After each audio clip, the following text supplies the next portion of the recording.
Hello, fan of Seuss works or someone who clicked here out of curiosity. This was a manga that caught me off guard on a random night, and the protagonist made me smile genuinely. But, without further ado, let's get to the summary. The story begins with two girls, an elf and a dwarf, asking why the protagonist bought them. Without saying anything, only one reason passed through his mind. To him, it was obvious. Tired of being called a virgin loser, he decided to solve the problem once and for all. But since he couldn't say that, he claimed it was because he wanted to rid the world of hunger. Going back in time to understand this better, when he met the goddess responsible for his reincarnation, she possessed a beauty far beyond that of a human. He quickly realized that he had died somehow and was now in the classic part of reincarnation manga. He could hardly wait to receive his overpowered ability and do this and that with beautiful girls. After 30 years of a lonely life, he was ready to say goodbye to his old self when the goddess greeted him by calling him an idiot, unpopular, and incapable of holding a proper conversation with women, Lord Virgin. He wanted to argue, but he couldn't. Thanks to his sharp-tongued little sister, he had already grown used to it. Compared to his sister, the goddess was being lenient, so he ignored her and simply asked who she was. The beautiful woman then introduced herself as a goddess. To confirm his suspicions, he asked if he was truly dead, and she affirmed it, explaining that a high school girl had fallen from a building onto him, causing his death. He then began to recall that this happened while he was returning from his part-time job, but the perverted goddess interrupted his thoughts, asking if he had enjoyed her softness and delicacy in the process. Outwardly, he said nothing, but inwardly, he didn't deny the fact that he did have a desire to be sat on by a nice backside, though there hadn't been time to feel anything at that moment. Worried about the girl, he asked if she was okay in the end, and the goddess reassured him that he didn't need to worry because she had been saved thanks to him. He now felt somewhat relieved, at least his death hadn't been in vain. Because he had saved a life, the goddess promised him a reward for his good deed and would give him a special opportunity in his next life. Outwardly, he seemed surprised and confused, but inside, he had already expected that. The goddess continued, explaining that he would be reincarnated in a fantasy world of magic and swords, but that he would possess the body of another person, which left him confused. She then pulled up a slide showing who he would possess. A young man named Allan, youthful and handsome. Seeing all these strong points, he felt that with that body, he would surely have no trouble with women. As if reading his thoughts, the goddess commented precisely on that, teasing him. Unable to take her provocations anymore, he thought that if she wanted to play with him, she should do it with another part of him as well. Naturally, the goddess was reading his thoughts and quickly became irritated by his audacity. Changing the subject, he asked if this possession would merge his personality with Allan's and if they would share the same body.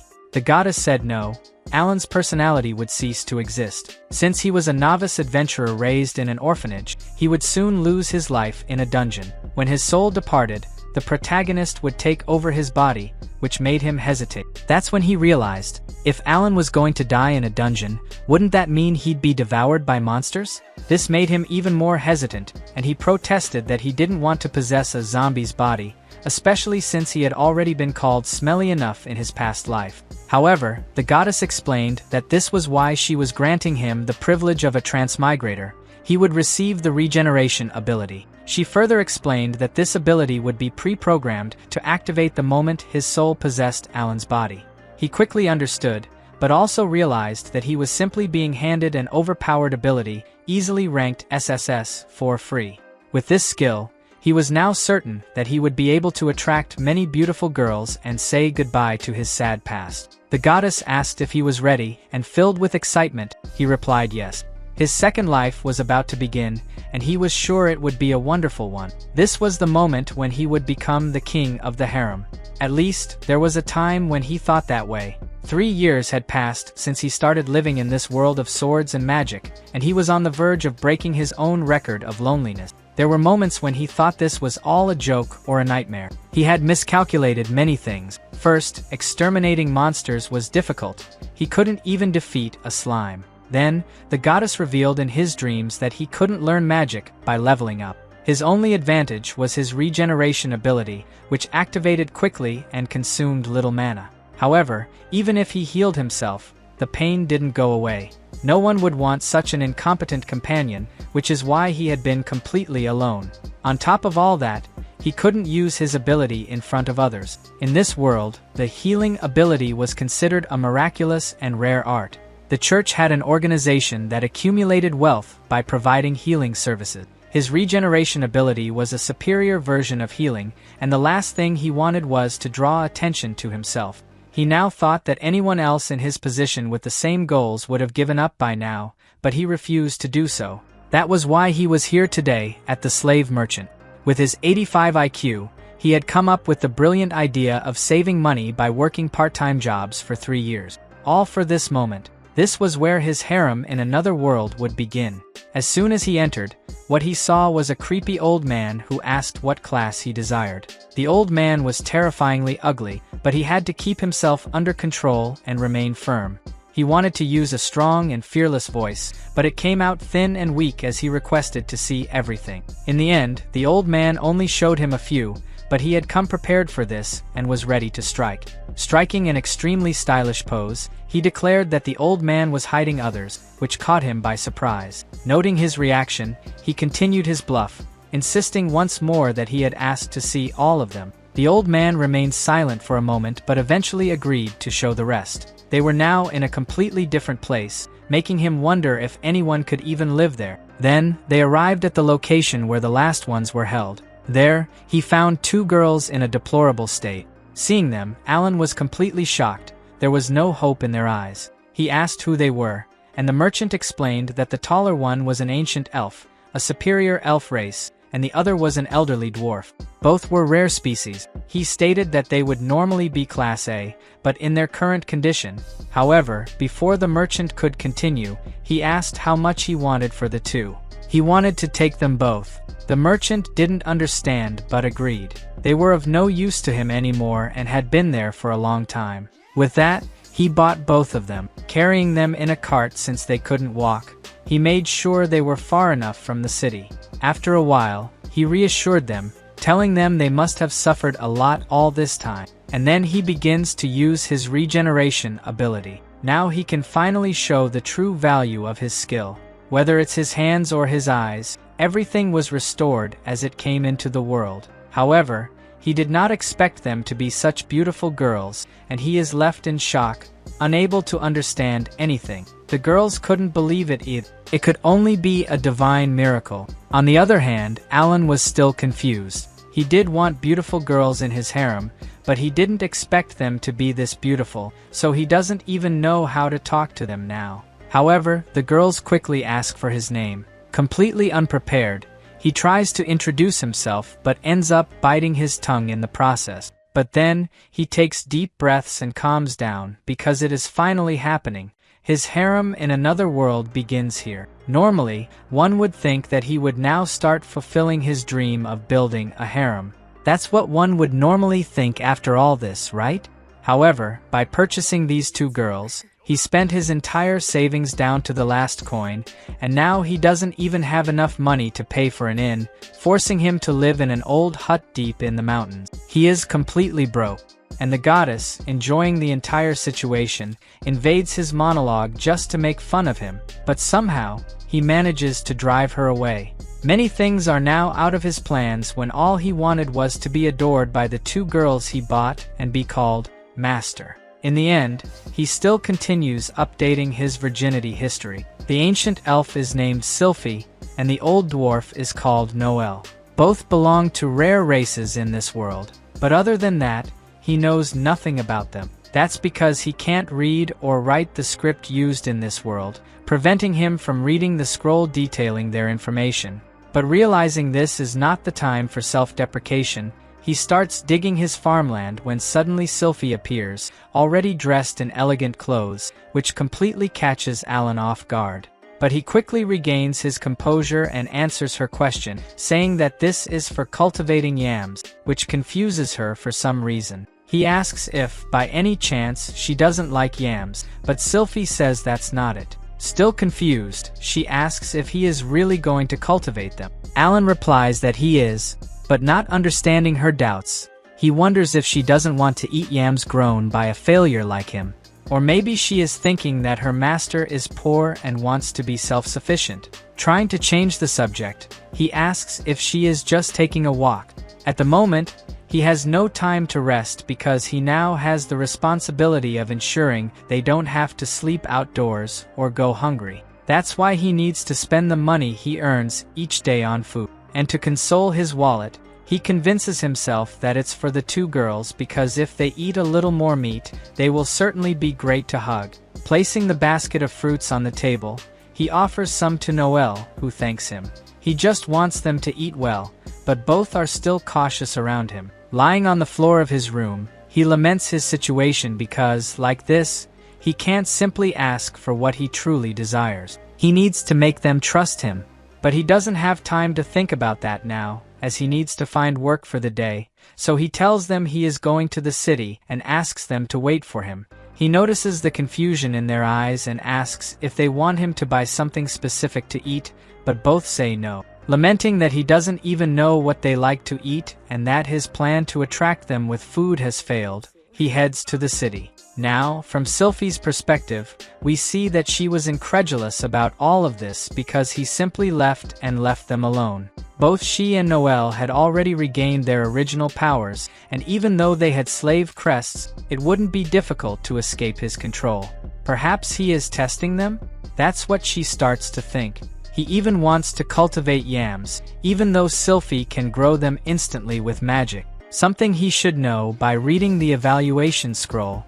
He just needed to give her a single order, and he wouldn't have to work alone anymore. She is grateful that he restored their bodies but wonders about his true objective. Despite having the stolen ability to restore and having the two girls at his disposal, she hasn't noticed any sign that he desires their bodies. Little does she know that's exactly what he wants, he just can't bring himself to say it. In the end, she wonders what he plans to do after winning them over, and to confirm her suspicions, she follows him. However, she doesn't see what she expected. Instead, she sees Allan entering a clinic. She wonders if he works there and why he isn't using his restoration ability instead of regular healing. But she quickly realizes that the church would certainly keep an eye on him if he did. However, in the best-case scenario, he could obtain any position and honors he wanted, so she doesn't understand why he works there and earns almost nothing. That's when Allan finishes healing a girl,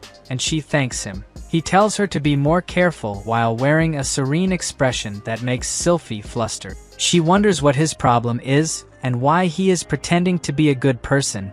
After all, he buys slaves. But then she remembers that even though he bought them, he seems to have no interest in them. In the end, she has no idea what he is thinking, and at that exact moment, he was only thinking that the clouds looked like a pair of huge melons. 3 months pass, and now, from Allan's perspective, he is harvesting his yams, which are finally ready. Sylphie asks why he hasn't been using her to grow the crops, and I'm sure she can do more than just make plants grow.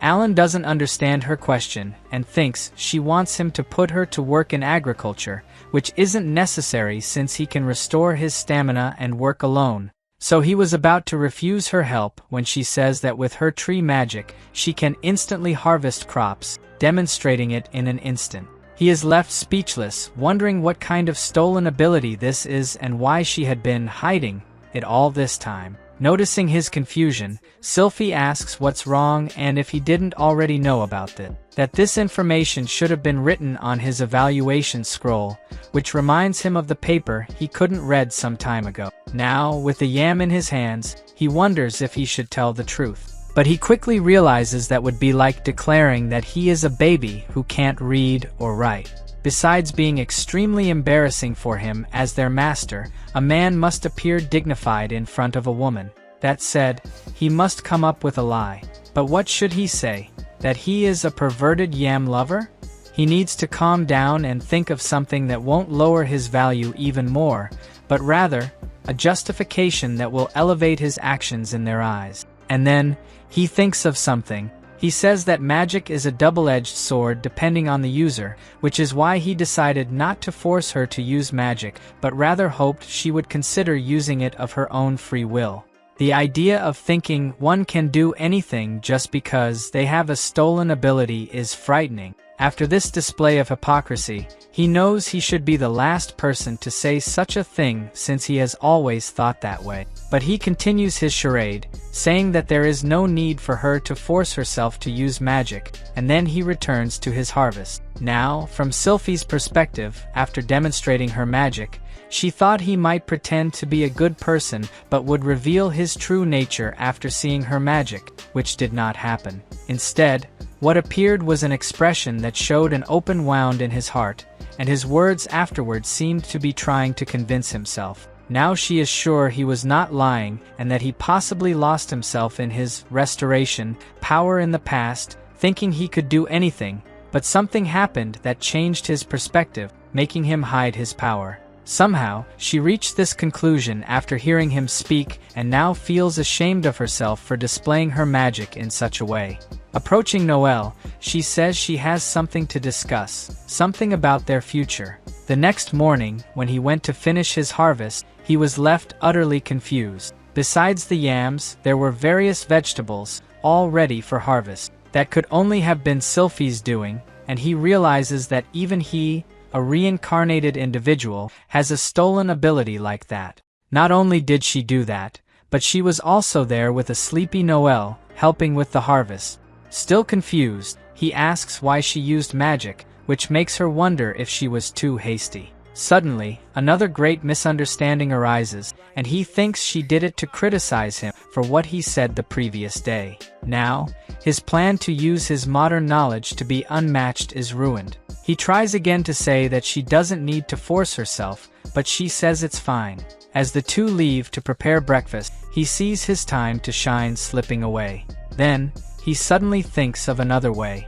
If he can no longer succeed in agriculture, then he will invent concrete, which does not yet exist in this world, to create sturdy, modern building. But then, Noelle appears suddenly and says she smelled him doing things, so she asks to participate. He is surprised because this is the first time Noelle has spoken to him like this, so he agrees. She asks what they will do, and he says he wants to build a new house with concrete. Never having heard of such a thing before, she quickly becomes excited, curious about what it is. Allan then begins to explain how concrete and cement are made, while she listens attentively to everything he says. She asks if there is anything else after making the concrete, and excitedly, Allan says he will teach her, but only her. Minutes after explaining the process, he says that in practice, it is more difficult, but Noelle says he can just sit and watch now. In an instant, she begins organizing all the raw materials necessary for the cement, and he then realizes that, this way, he will be left without his contributions, but it was already too late. Noelle, just like Sylphie, also had her stolen ability. While he was panicking, she successfully completed the cement production. Now he remembers how he spoke so proudly that he did not even notice this could happen. He also realizes that recently, the two girls have been talking more and more. Imagining the worst-case scenario, he can only think that they are teaming up and realizing how useless he is. The next day, Noelle and Sylphie built 3 new houses. Noelle, with the ability to harden, made the walls firm, revealing herself as a master in manufacturing. Sylphie filled bamboo with mana, making them super resistant. As Sylphie called him to enter the new houses, he wondered how everything ended up like this. He was supposed to be the reincarnated one with the cheat ability. He was supposed to be the strongest and flirt with the girls. Little did he know that in the future, he would be worshipped as a demon king and feared even by the hero. Watching all of this unfold, the goddess thinks she should tease him more often and see how things turn out. Now, from Noelle's perspective, while she attentively listened to Allan's words, her dwarven instincts were screaming like never before. After reproducing what Allan had taught, she felt even more amazing. Now she is sure that Allan is not just a mere nobody, that even with his stolen restoration ability, he does not show off and is not vain with the knowledge he has to share. Everything he taught her made her extremely happy. Even Sylphie, who was previously so suspicious of him, is now willing to trust him. In this way, Noelle also started to think the same way. Now she also wants to carry Allan's burdens. Thus, when Allan woke up in the morning, there were 2 more houses in the yard, and he did not understand anything. Noelle, eager for Allan's reaction, watched from the corner of her eye until he noticed her, and she then informed him that she had built 3 more houses for each of them. She said this as if it were nothing, which scared him. She then stepped out from where she was hiding and approached him carefully, getting close enough to make him embarrassed. However, without caring about that, she simply began to say that she had worked hard for Allan, for Sylphie, and for herself, so now she wanted him to reward her. And Sylphie, overhearing everything, told him to just do it already. But Allan, with his completely twisted mind, immediately thought that they were plotting something against him, that this was all just a show to ridicule him. However, his depressive fantasies were interrupted as they called him. Sylphie asked if he was okay, and only then did he realize that he needed to calm down, as there was no turning back now. From their perspective, it must be perfectly fine for him to praise Noelle. He has permission to pat her head. Gathering his courage, he now only hopes that she does not see him as a pervert after this. And as he strokes Noelle's head and thanks her for her hard work, his fears turn out to be mere illusions, as Noelle adored it. As he panicked with his heart racing while being purified, Sylphie watched everything, completely embarrassed, unable to stop feeling envious. She had seen that Noelle was blushing when she made her request, so she tried to give her a little push, but she did not expect it to result in this. Trying to calm herself, she convinces herself that she is of one of the most noble species, an ancient elf, and will not feel envy over a simple pat.